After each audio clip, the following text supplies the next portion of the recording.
Why is the Saudi League trending? Why is it receiving so much publicity? Like, what's so special about the Saudi Pro League? It was started with CR7 going to Al Nassr, and now these players are at the Saudi League. Ruben Neves, Koulibaly, N'Golo Kante, Benjamin Mendy, Karim Benzema, Buffon is on his way, Ziyech, Jota from Celtic to Al Ittihad, Marcelo Brozovic from Inter Milan to Al Nassr, and now Steven Gerrard has been appointed to head Ettifaq, a club in the Saudi League. This is just but the beginning. At Tony Sports Eye, we take a look at possible reasons why the Saudi Pro League is on the radar.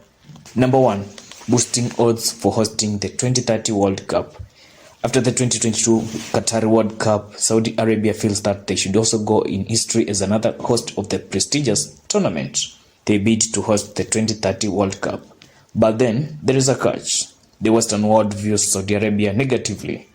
When they hear about Saudi Arabia, they only view it as a misogynistic country where women have no rights, where servants are tortured and killed, and any other negative perception of the largest desert oil producer in the world.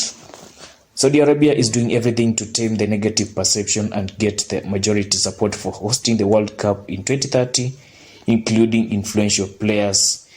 Number 2 is to push this league to the top 10. Some prestige comes with a league being in the top 5, top 10, or top 15 in the world, and that is something Saudi Arabia is considering. As it stands now, the top 10 football leagues are the EPL in England, La Liga in Spain, Serie A in Italy, Bundesliga in Germany, Premier Liga in Portugal, Ligue 1 in France, Eredivisie in Netherlands, Brasileirão in Brazil, Primera Division in Argentina, and Major League Soccer in the United States. Given the competitiveness of these leagues, there is no way the Saudi League can come into the top 10 without investing a lot of resources, including but not limited to purchasing influential players and building a standing stadium. This could become possible because, unlike the European leagues which are bound by the financial fair play, the Saudi League is independent. As such, they will spend as much money as possible to increase viewership and to generate a substantial amount of revenue to scale up the league.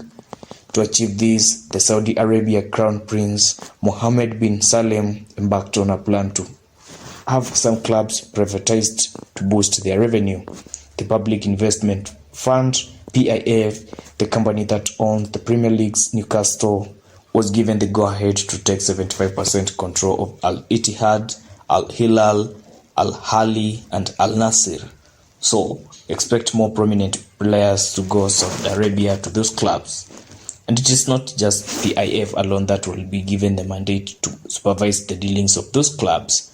Aramco, a famous oil company in Saudi Arabia, will be managing Al Qadsiya in the first division and Alula, which is in the third division.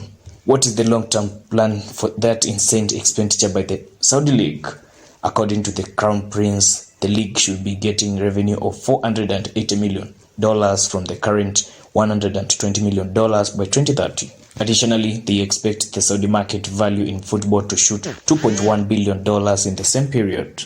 So, the next time you see a high-value player moving to Saudi Arabia, know it is a long-term investment by the country.